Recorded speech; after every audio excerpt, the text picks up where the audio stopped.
Hi, I'm Krish Ashok, author of Masala Lab, The Science of Indian Cooking, and you're listening to Trust Me, I Know What I'm Doing.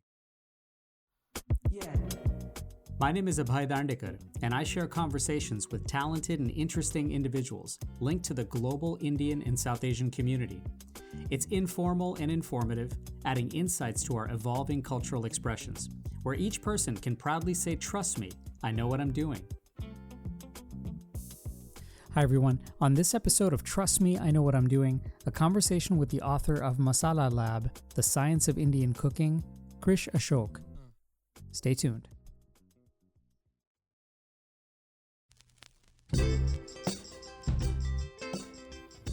As always, thank you for listening to the show and for rating and kindly reviewing and following on social media. It's very much appreciated and I'm truly grateful. So do you ever have that ultra cool teacher who just found a way to simplify the most challenging concepts? You know who they are because they're always just superb at taking complex and dense knowledge and often through storytelling and offering contextual background, help you synthesize it into retainable information. And at the end, students and learners are often left mesmerized by a new lesson and are eager to share this knowledge because it's compelling, memorable, and most importantly, fun.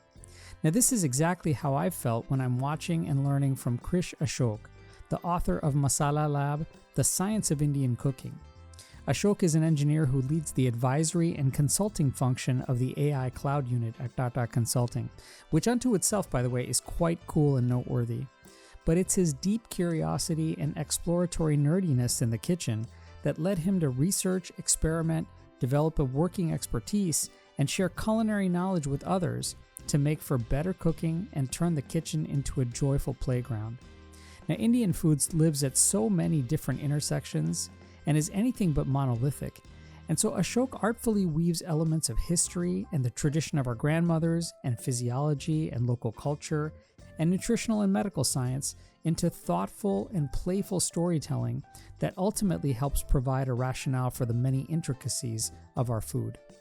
When reading his book or watching his terrific videos, naturally there's a lot of aha moments involved for everyone, including those that Ashok had himself in his own journey of exhaustively testing, confirming, and myth-busting his way through Indian food.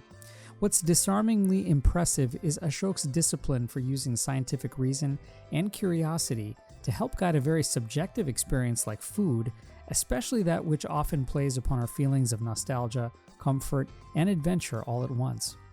So it was really great to catch up with him for a conversation about everything from food identities in India to how his time in the US informed him to irritating misconceptions to AI and fact-checking.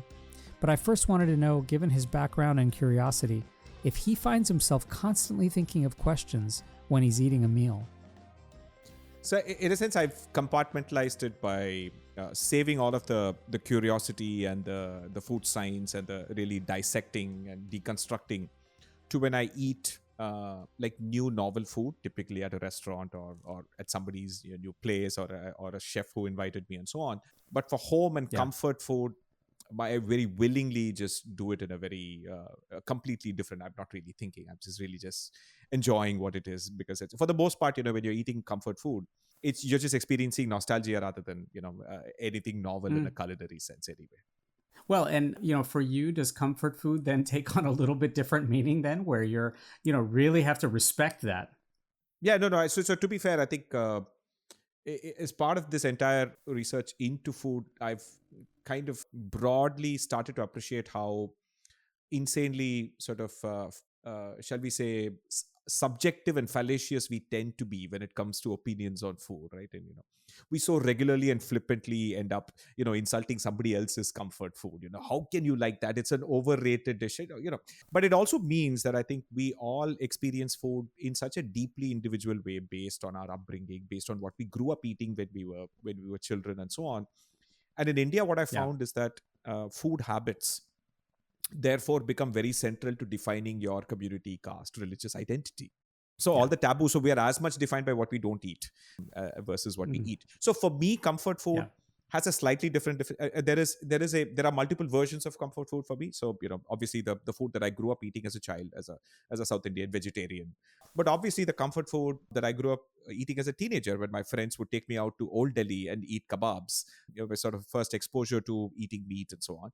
And again, I think lived for 7 years in the US, so Mexican food kind of became comfort food because it's living in San Antonio, Texas. And over time, that kind of became tacos and other things sort of became comfort food as well. So it kind of varies based on context, yes. Yeah, and I mean, that bridge of nostalgia and new experiences and what they mean at the time, like, eating something from your grandmother's kitchen and food definitely is going to be slightly different, but maybe in some way just as comforting as the Tex-Mex you're getting along the Yeah, Riverwalk. yeah, absolutely. It's just repeated behaviors, and also I think the memories, because I think your the physical location, your grandmother's presence, that is actually part of the flavor memory. People often don't sort of appreciate that. Yes. You mentioned you grew up eating Indian food, and I actually appreciate how you mention, just as important are the memories of what you do eat and actually also what you have omitted in linking with some of these kind of food identities, if you will. But you, when you grew up eating Indian food, when you started to really dissect and explore and translate the experiences and actually the science behind it, what did you personally perhaps need to unlearn, even just to start the process of really thinking about this in a more deep way? I think it took a fair while. I don't think I was well and truly an adventurous eater or a foodie well into my, I guess, my 30s, in fact, right? Because these are Mm, very hard to unlearn. And particularly, I think, in my case, coming from a conservative vegetarian household. And, yeah, it also comes with this added baggage of not only are we vegetarian, but this is superior, right? So this is the way we cook it is yeah, superior, right? So the spices we use is better than some of the more intense spices somebody else uses. So in India, there's a lot of this sort of, we're better than them sort of constant jockeying. And food is often a very central way in which people sort of demonstrate that because they know that mm, food memories and nostalgia is the ideal way to keep someone in the tribe, if you will, right? And so I think right, first sort of experience, first learning is that given enough time and experience and the ability to just simply try other things, it's it's possible to make something entirely foreign comfort food as well. You just have to give it enough time, right? And as a teenager, you're hungry all the time, and you are, your friends are taking you out to Old Delhi, and so on. First time around, it's, you're just taking a very delicate bite because you just want to be with, and you don't want to stand out from your friends and so on. That peer pressure eventually kind of helps you experience and build memories for a new set of flavors. And eventually the meta idea that, look, you can keep doing this again and again, right? It's just a matter of going through that, right. all the mental block the first time. But then eventually you recognize that whatever it is that you're so uncomfortable with is literally food for millions of people, right? So clearly it cannot be bad for you, right? I mean, unless you specifically have allergies related to, say, shellfish or something else. So I think that you'll unlearn a lot. I mean, and it's not just in food, right? I mean, I grew up as a Carnatic classical musician. We were told that that's the greatest kind of music. Film music is terrible, and you kind of slowly outgrow that as you grow up. Yes. Yeah.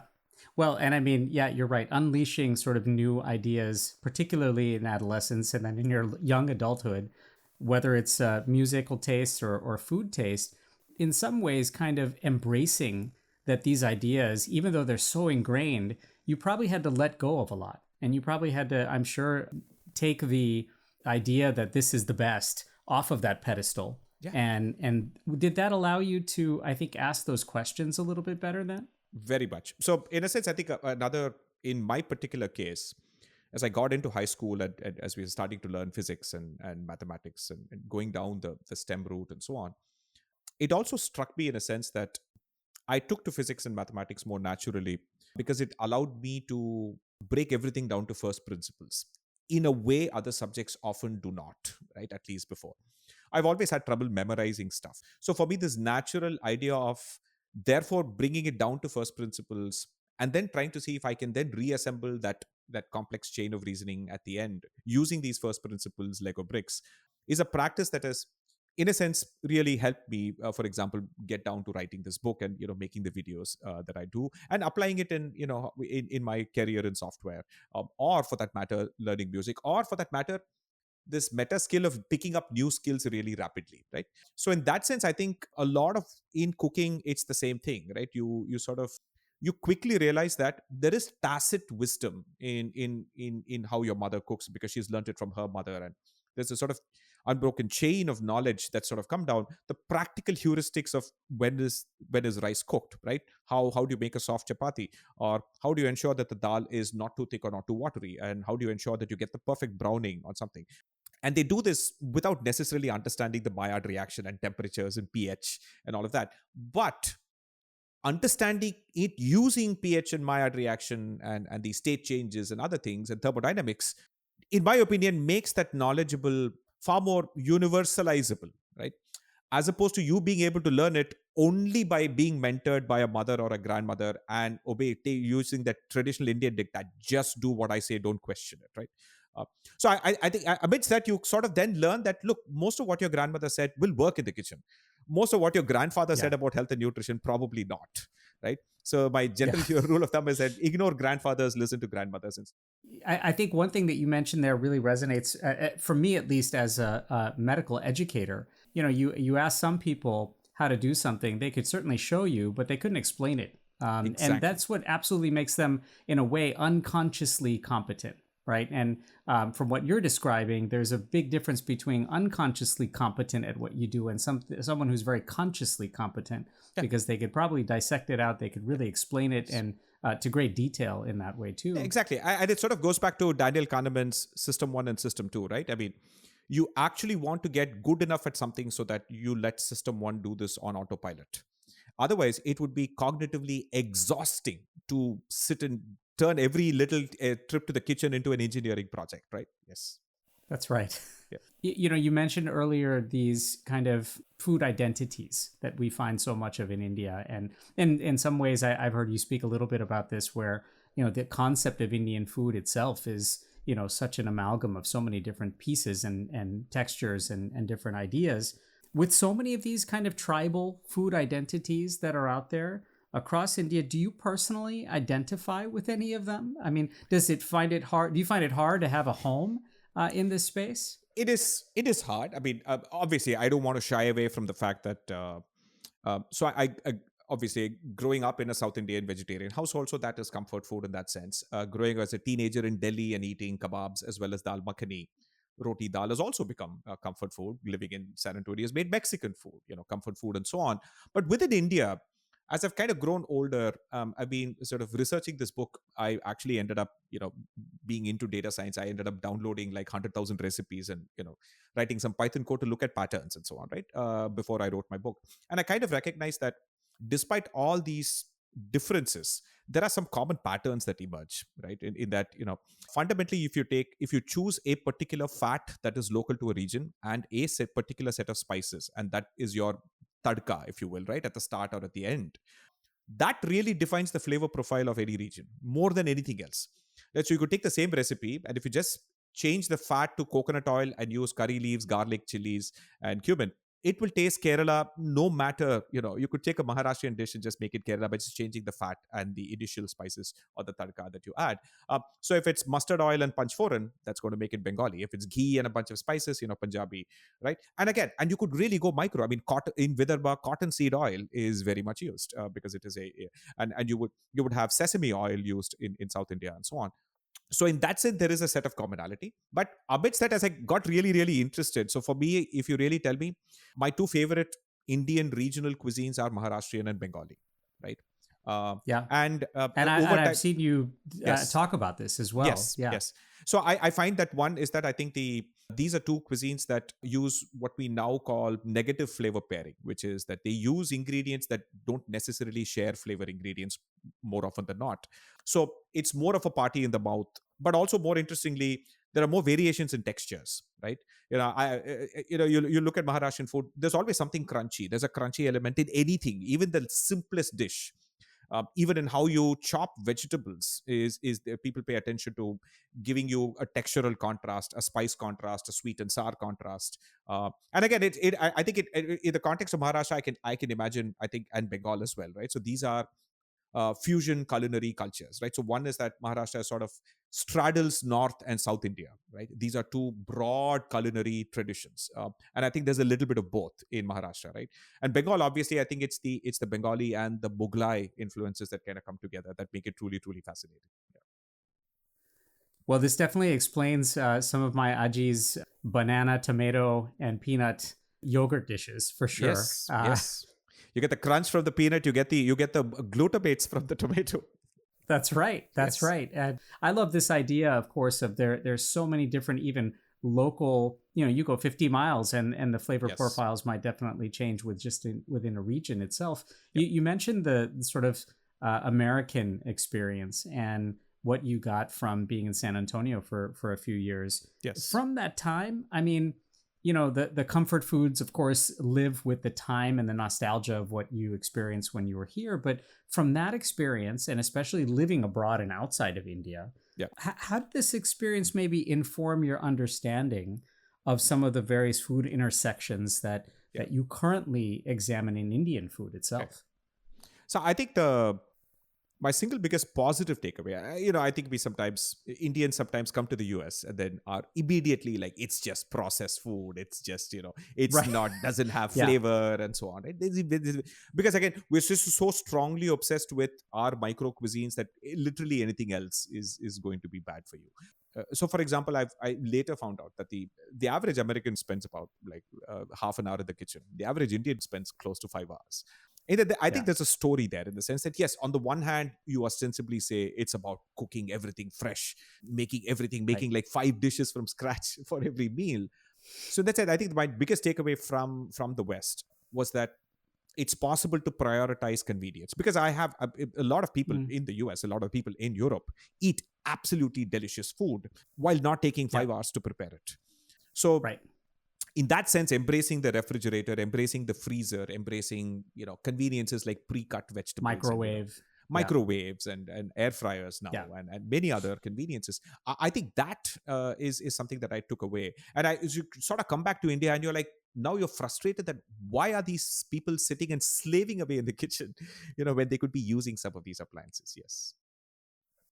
You're listening to Trust Me, I Know What I'm Doing. After a quick break, we'll come back to our conversation with Krish Ashok. Stay tuned. Conversation. It's the antidote to apathy and the catalyst for relationships. I'm Abhay Dandekar, and I share conversations with global Indians and South Asians, so everyone can say, trust me, I know what I'm doing. New episodes weekly, wherever you listen to your podcasts.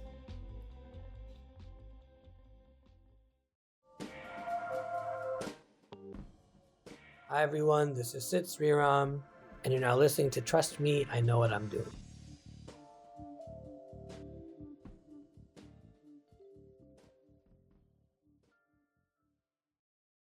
Hi, this is Farhan Akhtar.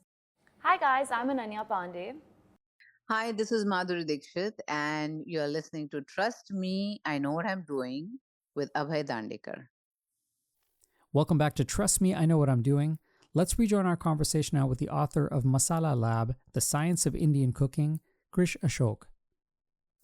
From that idea, the positives of actually using the element of convenience, were there elements also that made you actually appreciate Indian food that much more because of some of the profiles and patterns and things that you observed or even experienced when you were here? Yes. So clearly, I think one is that the nutritional balance of a lot of Western food is sort of where the protein is the start of the show, and then everything else is on the side, right? I mean, there's a piece of steak, Yeah. there's like a chicken breast, there's a fish, and then everything else is on the side.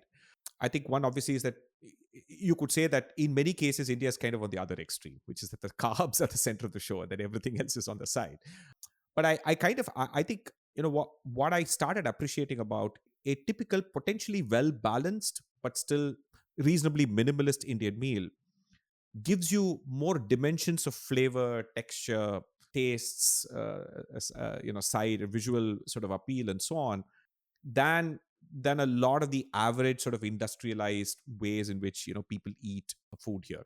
I was stunned by the very fact that in my home, in my mother's home, 5 days of the week, you're going to eat at least 10 different vegetables. And I found that most supermarkets won't have 10 different vegetables, right? That people That's eat, let alone, yeah. right? And different kinds of gourds and different kinds of pumpkins and different kinds of. So and the fact that most people also comfortably know how to use them, right? And to make both minimalist as well as very, very sophisticated dishes with them. So in that sense, I think if anything that struck me was the vegetarian cuisines of India are not an afterthought like they are in the West, where you make meat dishes and then you replace the meat with a meat substitute or something else. But the vegetarian traditions in India are an entire rich cuisine by itself. And I think you really, really begin to appreciate that when you try and eat vegetarian food in the West, at least in the past. It's a lot better now, but yes. And so much is made in the West and definitely worldwide when it Yes. comes to rating things, right? The subjectivity of it goes so much. And I've asked other food experts this before, even on this program, but when something gets awarded, say, a Michelin star here in the West, and there's rave reviews about something, and same thing actually in India too. I mean, is there just a crowd psychology mentality that somehow this is better, and the street food that you get is any less delicious?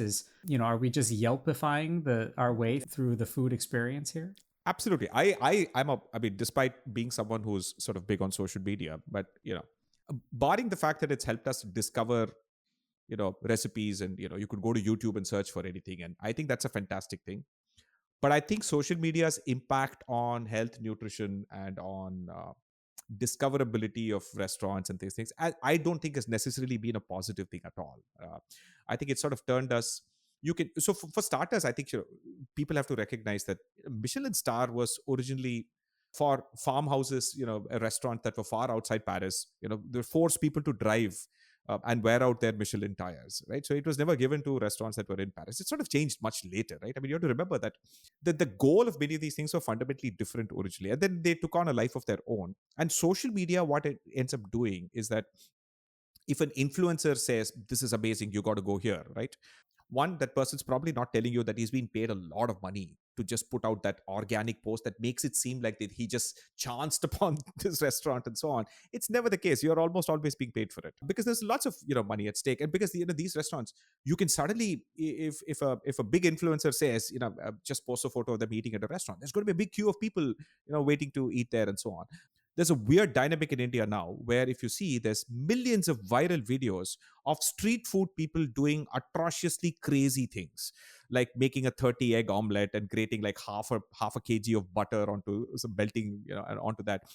None of there's basically heart attack on a plate that nobody's actually eating, but they're happy to make it because there's a bunch of guys with gimbals who've descended on that place saying that bhaiya aisa banao, please make it like this, so that he makes a viral video, right? And it's a weird thing, and that person is like, he's poor enough to the point where he knows that he's getting attention. It doesn't really matter. All PR is good PR in this case. So it ends up creating this artificial sense of, oh, this is a scarcity thing, it'll be very hard for me to get so I really, most, as Anthony Bourdain says, in most situations street food is actually far more likely to be tastier and healthier than many of these middling restaurants, right? Yeah. From what you do on social media, and I think some of the benefits of it, it's also to debunk some of these things, right? Absolutely. And yeah. As someone who really has devoted a lot of energy and effort to making sure that data and science is accompanying maybe some holistic things that are out there, and also really myth busting in a way, as you've put it before. I'm so curious for you, do you actually have more fun when adding layers to a fact, or to actually debunk and expose a fallacy? I enjoy doing those creative science history and those sorts of things that you didn't realize, kind of trying to explain complex science, and that's what gives me joy. But it's the debunking that gets you eyeballs. Let's be absolutely clear, right? I mean, so, and it all, in a sense, it's sort of it's become sort of like a social service, if you will, because hundreds of people will keep asking me, right? Is this true? Is this true? Right. And I'll eventually say, fine. You know what? 100 people have asked me, so fine. Let me debunk this formally, right? Because otherwise, I'm just simply going to keep getting that for the next week or so. But yeah, so it's really not fun, because again, I think the problem is that it takes very little effort to, craft some bullshit and scare people. But it takes more than 90 seconds to debug, unfortunately, right? And so the hardest job here is somehow picking the things that the largest layperson audience will understand from the point of view of debunking, which therefore means you're going to leave out some nuance, right? Which therefore means that you're almost always going to come across as, oh, this person is anti-Ayurveda. I am not, right? I am just against this influencer telling you that you must never eat a strawberry milkshake because it's toxic, because Ayurveda said fruits and milk must not be mixed, right? Right. Correct. I'm like, and because, and they give you, and the problem is many of these guys now give you seemingly scientific reasons because they have recognized that the public responds well to people who sound sciencey, right? And they, for example, somebody recently said that, fruits are high in citric acid and strawberries high in citric acid, and that will curdle the milk, and that's actually bad for you. I'm like, your stomach pH is 1.5. It's going to curdle milk. It's going to curdle there anyways, right? Have you seen a baby vomit? That's curdled milk. Right? So what are you worried about? And so on. Right? And so, but then what people will say is that I pointed out this little fun fact because I know it'll resonate with the audience. But somebody will say that I'm lactose intolerant. Many people are lactose intolerant. Your response is not sensitive. I said, I cannot possibly cover lactose intolerance in a 90-second video while we are speaking about somebody claiming strawberry milkshakes are toxic. Yeah. So I think, that's the problem. Yes. It is. And I agree with that in so many ways. The other part of what you said, that it's what brings you joy, is that it sounds like particularly when you are really kind of weaving through the history. And I particularly remember one of your videos talking about colonialization and Rava and and the pav bhaji one. I really enjoyed that one. Yes, the pav history bhaji of pav one, bhaji. right? Yeah. I think the joy there is probably through a lot more of the storytelling. It is right, and the myth busting is more of trying to just get rid of the nonsense that's out there. Absolutely, yes. But I think the problem is that the social media algorithms are kind of optimized for conflict, and they're designed for somebody to say nonsense and for you to react to that nonsense, right? and it's a completely, I think it's a terrible way to in an ideal world. I don't mind having a half an hour conversation with these people who make these videos, while willing to point out that, look, 3 or 4 of the things you say I can counter, right?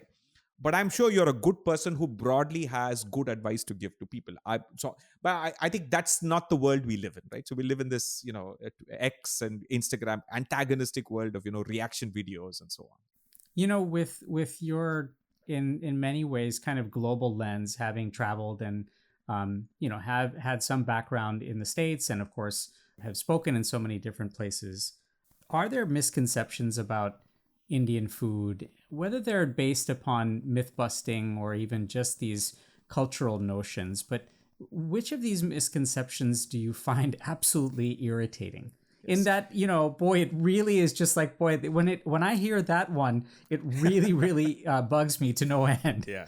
Yes. So I think my favorite one is that, let's eat Indian, right? I mean, what colleagues would say is, right. Right. What? Bengali or, Kerala or Chettinad or Kongunad or, right? So it's like saying the next time. So I sometimes tell my, colleagues in Europe and so on, let's go eat European, right? They'll be like, what do you mean European? Right. European food, right? I mean, saying Indian food is about as silly as saying European food. And I would argue there's more culinary diversity in the subcontinent than there is in the entirety of Europe. So in that sense, I think, one is that sort of, the second sort of realization is also that even if you kind of know if you are truly an aficionado of Indian food, the idea that naan, paratha, butter chicken, and now to some extent dosa as is now therefore just basically definition of Indian food. And I think for people to appreciate that more so than anywhere else, there is a difference between a home cooked Indian food and restaurant Indian food. So restaurants are not in the business of taking your home cooked food and presenting it to the world. They're not. They're an engineering business that is focused on making things in the shortest amount of time at the lowest amount of cost in ways that you can prep ahead. Right? A dal makhani at home is a 9-hour affair. A dal makhani in a restaurant is literally 5 minutes, right? Which means that the dal is already cooked and is the makhani gravy. Combine both together, slap some butter on it, and you're done, right? So I think, and for example, there's a Maharashtrian dish of remarkably elaborate dish of slicing bhindi and then stuffing it with this sort of Yeah. crunchy peanut spicy thing, and then slow roasting it till it is so it net to net it would take you 45 minutes to make. You're never going to find that in a restaurant, because that's, you can't automate it, you can't you pre-stuff it and keep, because it's not going to work, right? So I think the recognition that Indian food is more than just what you get in restaurants is also, I think, beyond just the diversity. Even if you have a South Indian restaurant and a Bengali restaurant and a North Indian restaurant, even that does not capture the diversity of what Indian food is. And I think my other thing is Indian food is spicy. And I often want to point out that, no, it depends. So if you say spicy from the point of view of using aromatic spices, yes, that describes North Indian food. Yeah. But if you are spicy in terms of the use of chilies, that's just heat. That's more South Indian food, right?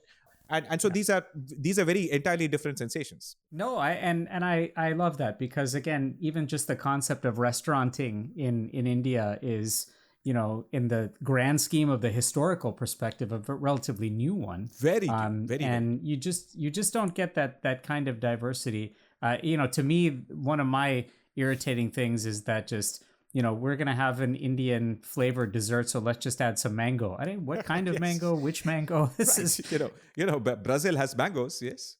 Yeah. Philippine, the whole thing. So, yeah. I interestingly had hosted an entrepreneur here in the Bay Area named Nikhil Abraham, and he's someone who co-founded an enterprise called Cloud Chef. And the interesting part of it is that they use AI to actually help recreate dishes from around the world. Nice. And I'm curious what you think about this. In that, do you think that this kind of tech and computational data-based gastronomy has actually a role in steering us towards better choices or a more holistically physiologic harmony, especially when it comes to Indian food? I absolutely agree. There are many, if you sort of look at the macro issues about food in India, for all of its amazing food and so on. Yeah. The fact of the matter is that I think still half the population is probably undernourished. And the rest of the population is still eating a very imbalanced meal in terms of very carb heavy. And then you have the crisis in agriculture, which is also sort of meaning that you're getting fewer and fewer minerals and micronutrients from your vegetables and so on. As India is modernizing and as men and women both go to work, I think the diet patterns in terms of what you eat, more processed food, more restaurant food, which therefore means more fat, more salt and sugar, is also increasing, right? So with that, you're sort of seeing the rise of metabolic diseases like the diabetes and obesity and heart disease and so on. And the historical sort of resistance to applying any modern day nutritional science and food science. And for example, the number of Indians who fail to recognize that if you are not Haryanvi Punjabi, there's a good chance you are mostly lactose intolerant as adults. You just don't realize it. People just naturally reduce their milk consumption. They switch to things like yogurt and curd and so on, which is sort of less on lactose. But then there's tons of other myths related to you must not mix milk and meat, you must not mix milk with this. All of these things fundamentally, in my opinion, come from not understanding that you're probably lactose intolerant, and you built all these other things around it to even figure out a way for you to sort of adjust and manage that. So I really think a couple of things. One is that AI and data will play a tremendous role in capturing heuristics and traditional ideas about particular cuisines purely from, say, a video or a recipe that someone shared on a blog, right? Right. And represent them in richer, deeper ways, right?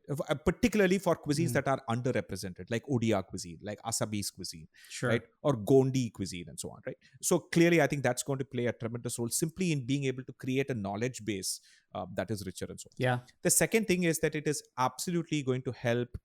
I would ideally imagine a world where like with personal genomics and highly personalized, like if I have a like an interesting personalized map of my gut bacteria, my genetics, can AI design a meal for me or a meal plan for me that will work for me, right? I know that tech will come.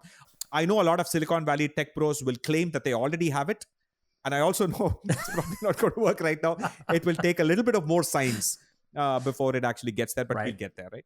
I also feel that AI can play a significant role, generative AI can play a significant role in also applying actual culinary and food science in helping people experiment better. Yeah. Right. Right now, it's not there. I asked ChatGPT for a like a Bengali sweet dish that also features meat, and it just made up Rasgulla meat curry. I was like, what? Why would you do that? But eventually, I think for example, if I can thoughtfully, with underlying understanding of flavor mixing and others, generate like a fusion Thai South Indian recipe, for example, if you give me a recipe for a Yeah. Thai biryani, for example, my book has a carefully thought out version of how you could make a Thai biryani, right? But layering Thai flavors, Thai jasmine rice, and the way they do Yeah. it, and you could still make a rice dish that is layered like a biryani but has Thai flavors and so on. So I really think the individual novelty part will also play a tremendous role. You're listening to Trust Me, I Know What I'm Doing. After a quick break, we'll come back to our conversation with Krish Ashok. Stay tuned. Every story told is a lesson learned, and every lesson learned is a story waiting to be told. I'm Abhay Dandekar, and I share conversations with global Indians and South Asians so everyone can say, trust me, I know what I'm doing. New episodes weekly, wherever you listen to your podcasts.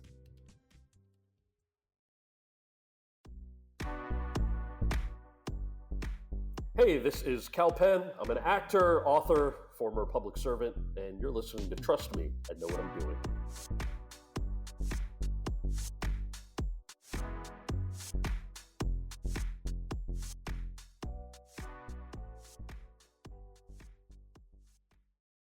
Hello, everyone. My name is Tam France. Hey, this is Samir Gadia. Hi, my name is Richa Morjani, and you're listening to Trust Me, I Know What I'm Doing with Abhay Dandekar. Hi there, I'm Abhay Dandekar, and you're listening to Trust Me, I Know What I'm Doing. Let's rejoin our conversation now with the author of Masala Lab, The Science of Indian Cooking, Krish Ashok. I really love the idea, particularly of AI and its role in preservation. So like preventing some things from becoming extinct. Yep. And as we know, there are so many things in India that purely exist in oral or family tradition and Languages, cuisines, right? Everything, even right. books, right? Many things are just oral; they're not being written down. Yeah. I've heard you say that embracing the scientific method does not have to come at the cost of our cultural identity. And that being said, with that in mind, and with what we just talked about when it comes to the almost power of this computational data and in food science, Yes. what do you think today is the biggest threat to, again, quote, Indian food as we know it in 2024? A couple of things that I broadly see is that one is, so this is a first generation of India that is coming online, and at scale, right? Like serious scale, like 1 billion people scale, right? And I think in a weird sense, like we've seen with social media and other parts of the world, you're starting to see the darker side of what essentially trying to give a bunch of young people this platform where they have these loudspeakers in a country where you've largely grown up believing that your way, your house's way, your community's way, your religion's way, your food, all of that has social status that's above everybody else and so on, right? All of a sudden, people are now forced to encounter diversity. What I see is that I think a lot more people have trouble embracing this true diversity.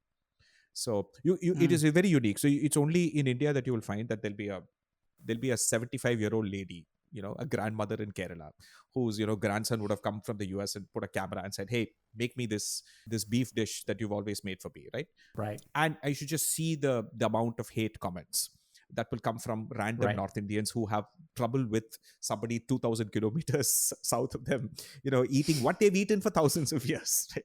What I find is the biggest threat is this instinct towards homogenization, right? One national language, one cuisine, one culture, only vegetarian, only this. And I think that is and there's a certain sort of it sometimes dovetails into the current political climate as well, right? So people are also confident about looking at a Bengali person or a South Indian person and saying that your food is like, tamasik and so on. No, who gets to decide what is tamasik? Who gets to decide that fish is tamasik and so on, or garlic is tamasik and so on? So I think there is when you combine social media and give it to it's like a lit fuse and a grenade to a population that is already so fragmented with all of these ideas of superiority and caste and community and religion and polarization. I don't think that's a great way for people to actually appreciate the true diversity of India, the other kinds of food, right? You then end up with products also signaling very similar things. You end up with restaurants saying pure vegetarian. You end up with restaurants saying no onion garlic, right? You end up with restaurants also advertising not beef, but buff. There's a very unique Indian thing, right? Yeah. It's the menu literally saying, hey, this is buffalo, not a cow, right? Yeah. And it's very weird, right? Yeah. But it will take, I think, a little bit of more maturity for people to get comfortable with how incredibly diverse India is.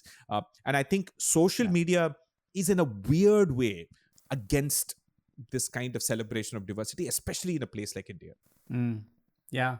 You talk a lot about, and I think it's such a dynamic contrast, right? You have this democratization of knowledge and power and, something that someone can capture in the palm of their hands through their phone. Yep. And yet again, there's still psychology of all those things that you mentioned, right? Exactly. Right. And especially for Indian food, there's a 3 to 4 dimensional matrix that really involves history and geography and language and regionalism and religion and politics and economies and sociology, and the list goes on and on.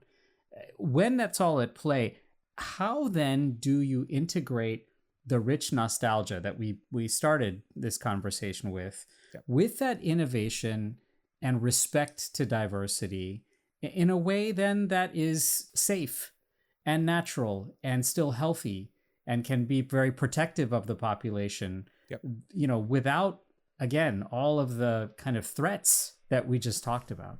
I really think it's, in a sense, economic growth and prosperity, more secular economic growth, meaning that across different segments of society, if the economic growth and the opportunities are even, and today they're not, right? In that I think the top is growing faster than the middle, and the middle is growing faster than the bottom. You're going to sort of exacerbate many of these kinds of things because, regardless of that, right? So, in India, right, there are deep economic divides and class divides, but everyone has a smartphone. Right. So everyone gets to give death threats against somebody eating beef or somebody eating, something else that they don't like, right? So in a sense, I really think one is that I think social media tools have got to build better ways of moderating against this kind of, amplification of hatred. It's not hard at all, right? It doesn't take that much smart. It's an incentive system that you've got to sort of change. And I also think, as I said, we don't see this as much of a problem when people of multiple religions, communities, castes, etc., come and work in, say, a software company, right? It doesn't completely go away, but it's a completely different environment from, say, the Indian village, right? Where it's all all those things are in sharp contrast. Like, for example, people are far more likely to go to a restaurant and eat what they want to eat, right? Very few people are saying, no, I will not come to a non-veg restaurant. So the social pressure of being professionals, as it has done in the US and the West and many other parts of the world. Actually, forget the US and the West. As it has done in Southeast Asia and East Asia, which are far more culturally closer. And just maybe 30, 40 years sort of lead time in terms of economic development and industrial growth. You get rid of some of these the worst of some of these tendencies if you just simply have more people have more opportunities and so on. And I think that combined with social media really embracing better designs to incentivize creativity and diversity as opposed to conflict and sensationalism. Yeah. Boy, that sounds lovely. You're someone who evangelizes the prevention of echo chambers. And I think what you just talked about sort of speaks specifically to that. And to constantly raise questions, right? Yes. So for you who, you absolutely help fact check and you help myth bust and you also help promote storytelling with food, who fact checks you? Yeah. This is a fantastic question. Yeah. Yes. Yeah. Who serves as your kind of guardrails and questions your, appetite for giving education? This is particularly important. This is because it actually goes back to the title of your podcast, right? Trust me, I know what Right. I'm doing. I would actually argue, it particularly is a problem in India. Is a problem because we're a culture as a result of the specific history of colonialism, and then the first 70 years of independence, 80 years of after independence, and so on, with broadly very weak institutions and so on. What that has meant is that Indians instinctively trust individuals, not systems, processes, and institutions. So that's why all the obsession with godmen, and people will take health advice from a Bollywood celebrity, right? And people will take health advice from a cricket player, right, and so on, right? And to that extent, same thing. Me, an engineer, not a qualified doctor, not a qualified nutritionist, people will take medical and nutritional advice from me and demand it, right? Yeah. Of course, I'm absolutely careful to say sorry. I have no qualifications to advise your individual. What I post is just broadly published science. It's science communication. I'm not a nutritionist or a doctor and so on. And yet, it goes into the thousands. People will say, "But I don't trust doctors. I trust you." Right? I said, then that's a problem. Right. He said, no, but I don't trust doctors because my parents, my father went through this surgery and we just lost all our life savings and he eventually died anyway, right? And so I have no trust in the medical system. Sure, of course, many people have suboptimal experiences with modern medicine, right? Ayurveda and Unani and Siddha are usually the first line of medical care for the vast majority of the population. So I'm always consciously aware. There are two levels at which I want to sort of keep myself honest. One is that I almost always am open to people who do serious science, who tell me that, yeah, I appreciate you're doing this in 90 seconds, but here's what you're missing, right?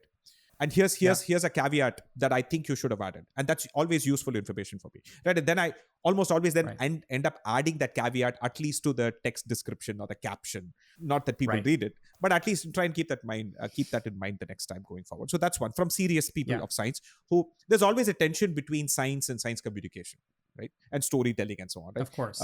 And you sometimes have to use a metaphor that the scientist might get uncomfortable with, saying that no, that person knows that area so much that he knows that this metaphor probably breaks down in these exceptional areas.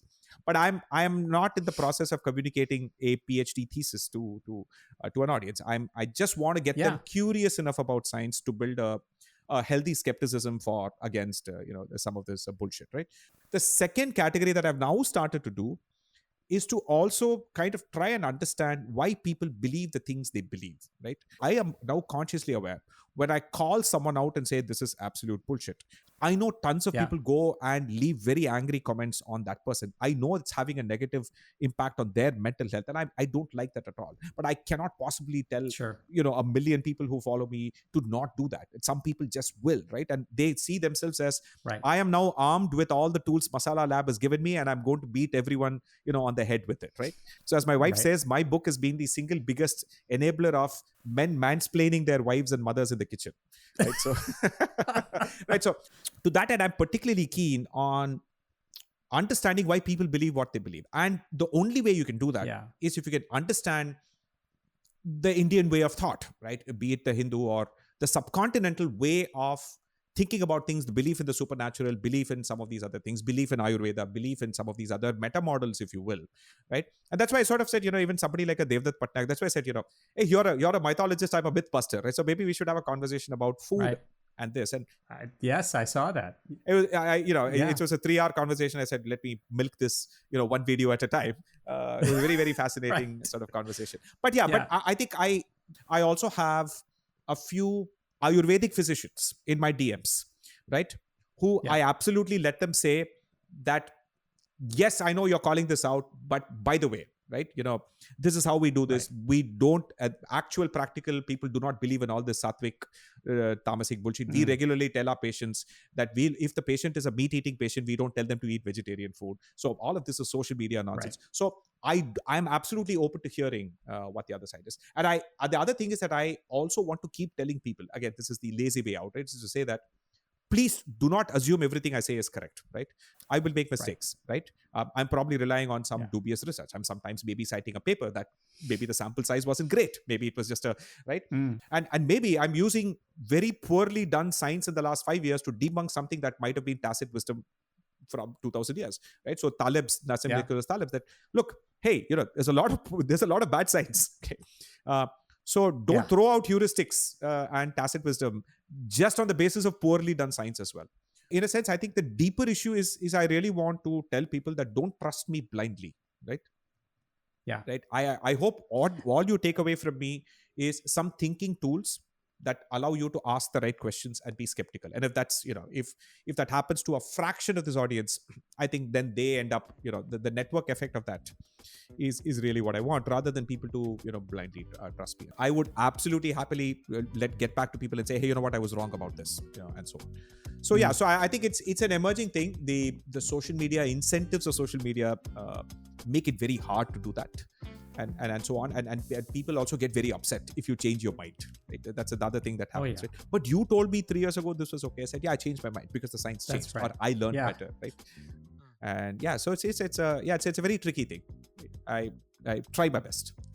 Well, it's a tricky thing. Not only you're trying your best, but you're bringing so many people into a conversation about food and why it matters, and really enlightening so many out there. Ashok, thank you so much for this. This was really a wonderful treat, and I hope we might be able to visit with you again down the road sometime. Absolutely. And please check out Ashok's work on YouTube and social media, and links to the book are in the show notes. A big thanks to you for rating and reviewing and passing the word along to your friends and family about Trust Me, I Know What I'm Doing. Till next time, I'm Abhay Dandekar.